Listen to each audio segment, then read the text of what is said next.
they have on you. Dr. Dennis Kimbrough said, if you're the smartest one in your group, you need to get a new group. So practice the principle of OQP, only quality people. And somebody's saying, Les, can I change them? No, it's a full-time job changing yourself. Some people are so negative, they'll walk into a dark room and begin to develop. My family members and friends call me crazy for going to seminars, spending money on books and tapes and going to seminars. When are you going to stop going? I said, when I die. When does a man or woman die? When their dreams die. When do we die? When we stop developing ourselves, expanding our minds, challenging ourselves, raising the bar on ourselves. The best thinking that I had at that point in my life, it produced this life that I have. I need some help. I'm where Einstein was. He said, the thinking that has brought me this far has created some problems that this thinking can't solve. I applaud you for investing in yourself, for coming here, flying thousands of miles, investing money in yourself. I can tell you, based upon my own experience, you have something special. You have greatness within you. What you're doing is different. You represent only 2% of the planet. One great American said, I choose not to be a common man. It's my right to be uncommon if I can. I seek opportunity, not security. I do not wish to be a kept citizen, humbled and dulled by having the state look after me. I want to take the calculated risk, to dream and to build, to fail and to succeed. I refuse to live from hand to mouth. I prefer the challenges of life to the guaranteed existence, the thrill of fulfillment to the still calm of utopia. I will never cower before their master, nor bend to any threat. It's my heritage to stand erect, proud and unafraid, to face the world boldly and say, this I have done. That's what it means to be a part of peak potentials. Your unquenching desire, an uncommon desire to manifest your greatness. Give yourselves a round of applause. The other thing is you look at your goals and look at your dreams. Repeat after me, please. I will fail my way to success. Yes, part of the reason why we have to continue to work on ourselves and surround ourselves with quality people is because you're going to have a lot of failures. You're going to have a lot of disappointments. Maya Angelou said, and it's true, I found it in my case, that most people go so far in life and then they park. They stop dead in their tracks. Why? Because they take some hits. When you have a goal and dream, think it not strange that you'll face the fiery furnaces of this world. You will have tribulations. Things are going to happen to you. I was in pursuit of my dream, and all of a sudden, boom, I got hit. A person that I thought I would be with for the rest of my life, I thought was my soulmate. I went through a divorce. I was embarrassed. I was humiliated. How can I teach people how to live their dreams? And I wasn't able to make my marriage work. I questioned myself. I took another hit. My mother was diagnosed with breast cancer. Then I was diagnosed with prostate cancer. Then my best friend from the second grade, Alexander Wims, he was diagnosed with cancer of the liver. I took a hit, and life staggered me, and I parked. And I didn't turn on my emergency lights because I didn't want to call attention to myself. I didn't want anybody to come and say, hey, do you need a jump? No, I don't need a jump. I'm not out of gas. My battery is not dead. My heart is beating. I'm parked. Leave me be. I'm parked. I was in my comfort zone. I was doing just enough to get by. I was working on a job. They paid me just enough to keep me from quitting, and I worked just hard enough to keep from getting fired. How many know people like that? Blink your eyes if you understand what I'm talking about. I was parked. I knew I could do more. But when my mama died, it took something out of me. When I went through a divorce, it took something out of me. When my best friend died, it took something out of me. I parked. And somebody said that life is like an onion. You have to peel it one layer at a time. And sometimes you cry. Life's going to happen to you when you have a dream. You're going to get slapped around. And don't take it personal. Don't ask, why did this have to happen to me? Why not you? Who would you suggest? You want to give us some names, some email addresses? And don't tell everybody. 80% don't care, and 20% glad it's you. It's called life. Suck it up and move on. Get over it.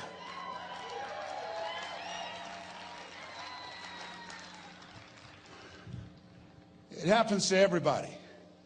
Here's the other thing: as you look at your goals and look at your dreams, when you're going through some stuff, repeat out to me, please. When things go wrong, don't go with them. Yes, write that down. When things go wrong, don't go with them. When you're working on a business deal, you're counting on some money. Someone said you will get the loan, and it falls through.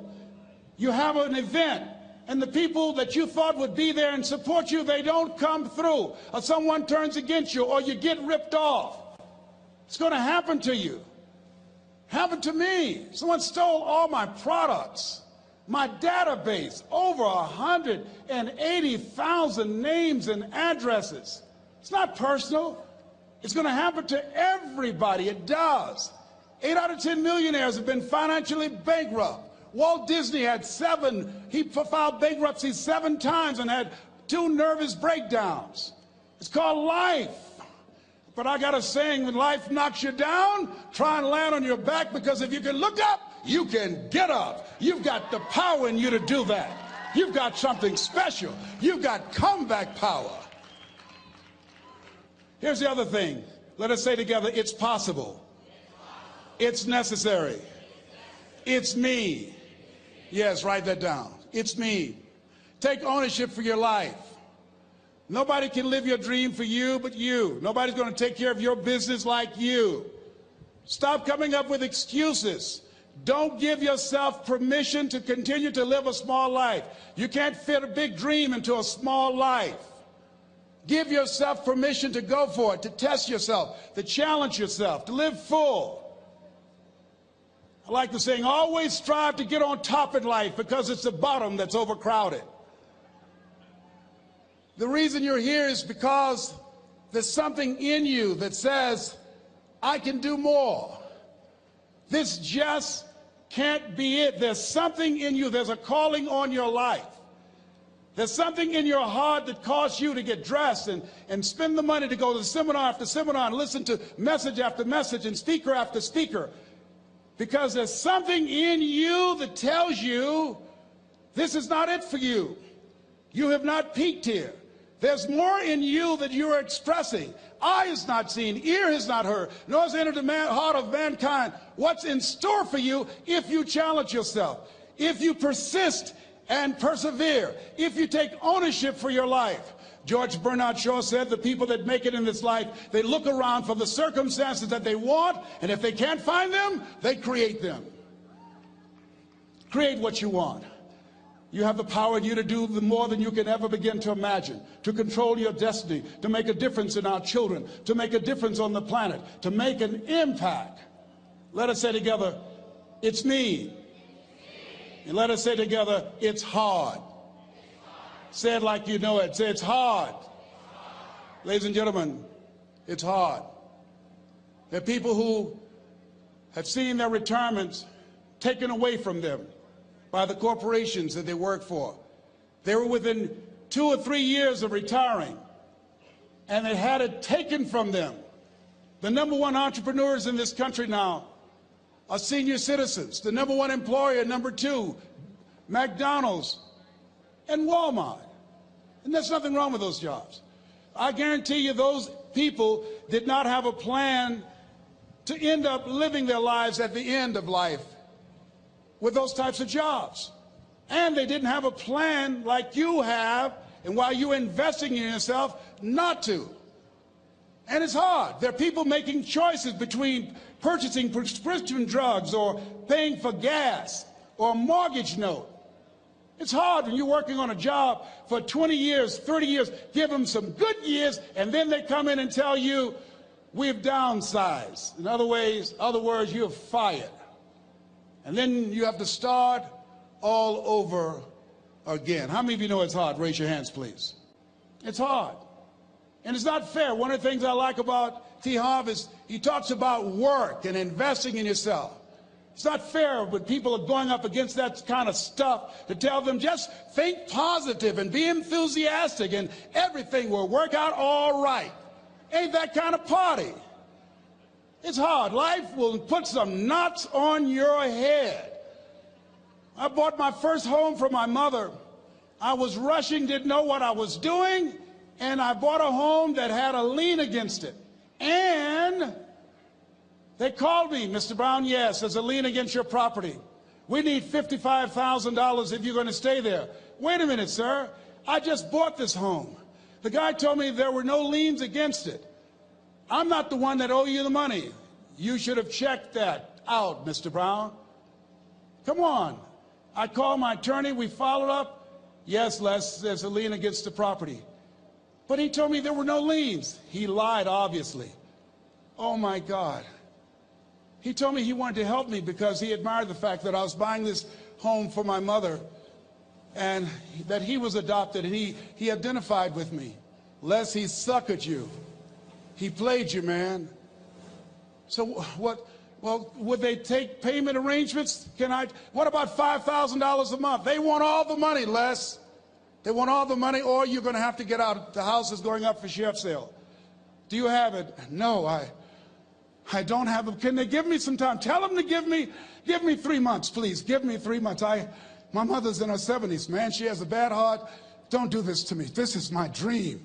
Don't do this, man. Please, let me talk to them. Les, I'm talking to their attorney. They don't want to talk to you. I've got to talk to the attorneys. Do you have the money? No. Will they give me 3 months? No. What about 2 months? No, Les. They want the money in 7 days. Oh, my God. Let me call you back. I'm not sure. And I walked the floors thinking, God, how could this happen to me? I got to figure this out, huh? I got to figure this out. And it seemed like the days are just ticking off, ticking off. Thursday, I had to call them and let them know. They called me, Les, do you have the money? No, I don't. Friday, you have to leave. The sheriff will be there. You're going to have to leave, Les. They're going to take my house. What about my down payment? You lost it, Les. You lost it. Okay. I got to go. Yes. I prayed, Lord, please, if you show me that you're real, if you're really real, you think Paul worked for you, you haven't seen anything. Don't let me lose this house and watch what I'll do for you. I was trying to cut a deal. Have you ever tried to cut a deal? It's amazing how spiritual you get when you get in trouble. You know what I mean? When I was diagnosed with prostate cancer, I was going to bed with the Bible and the Holy Quran and Science of Mind and Joel Goldsmith, everything I could find. I was praying to Jesus, Yahweh, Melchizedek, everybody. I was calling on everybody. It's amazing. And here I was walking the floor at 3 o'clock in the morning, and I had to go and wake my mother up. I got on my knees and I said, Mama, I need you to wake up. She said, what's wrong, Wesley? I can hear you walking back and forth. I'm not asleep, son. I said, there's something I need to tell you. She said, your eyes are red. Why are your eyes red? Because I feel so stupid now. Why? We got to move tomorrow. Why, Leslie? There's a lien against the property, and they want $55,000, and I don't have it. And we're going to be set out tomorrow. We have to go back to Liberty City. So she said, it's okay. I don't like this house anyhow. I said, why? She said, because of my arthritic knees, it hurts my knees when I go up the steps. I said, and why didn't you tell me? Because you were so happy. I just said it because you were happy. I'll live in a shack with you, boy. I love you. It's not the house. I love you. I love all my children. I said, thank you, Mama. Thank you.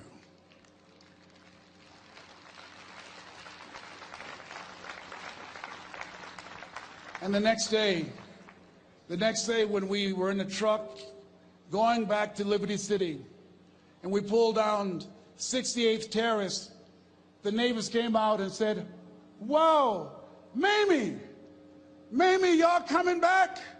Are you back? Yes. What happened to the home your boy bought for you? Those boys you adopted. Wesley didn't do a title search. He made a mistake. And boy, I was so humiliated. How many ever made a mistake that you were just humiliated? Raise your hands. I was devastated. I was taking the furniture off the truck, and my mother came, and I was crying. And she said, boy, I said, yes, ma'am. She said, hold your head up. I said, Mama, I can't. She said, hold your head up. I said, why? Look what I've done. She said, it's okay. It's okay. You are going to make a lot of mistakes in life, young man. You're going to fail your way to success. You have nothing to be ashamed of. Keep your head up and take that furniture back in the house. I said, yes, ma'am. And I learned something from that. If you ever go through something, hold your head up. If you ever make a mistake, hold your head up. If you ever do something that everything goes wrong, life catch you on the blind side, hold your head up. It's not over. Goethe said, that which does not kill you will make you stronger. Hold your head up. Shake someone's hand on your right and left and say, hold your head up.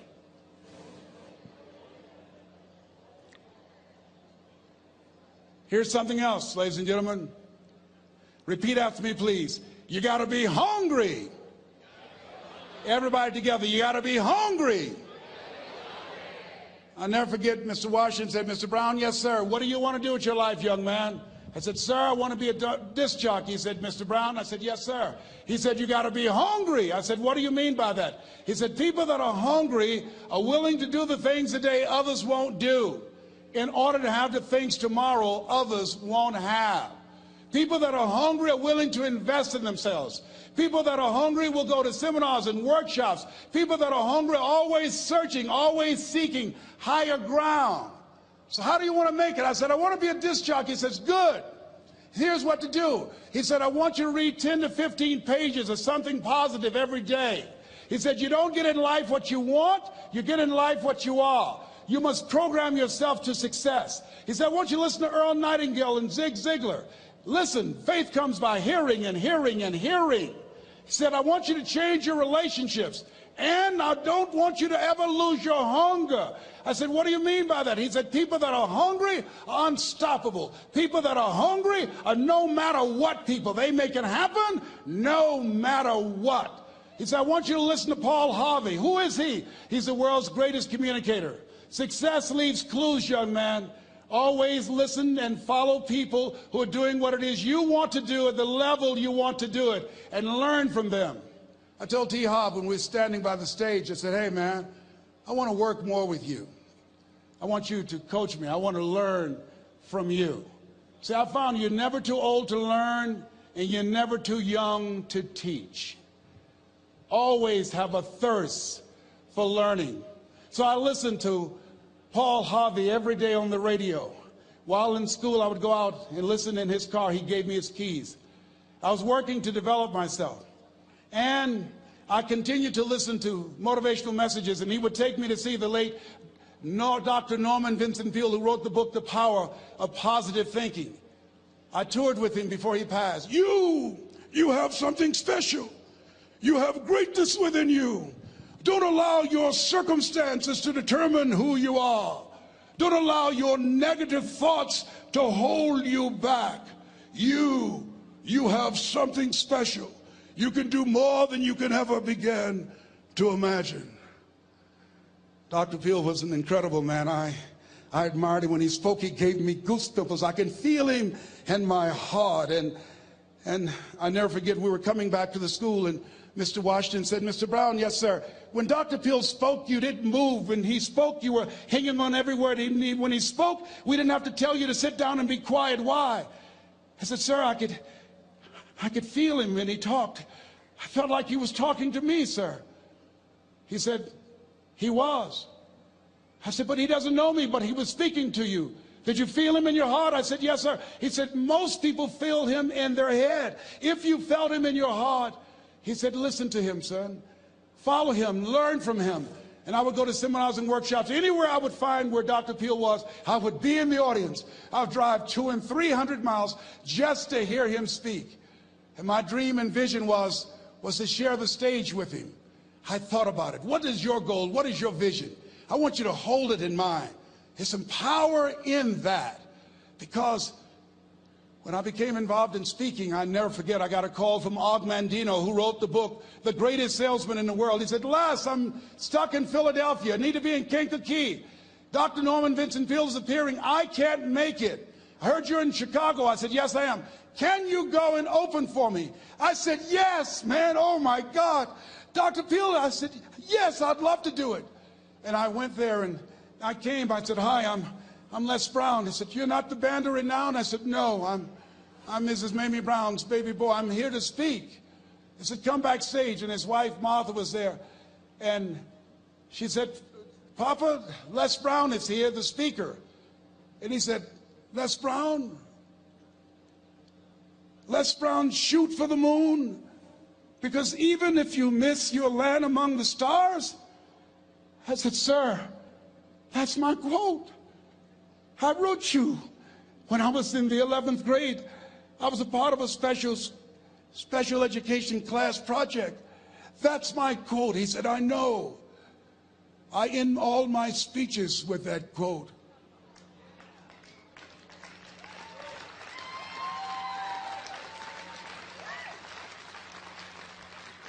And Dr. Peale had a great sense of humor.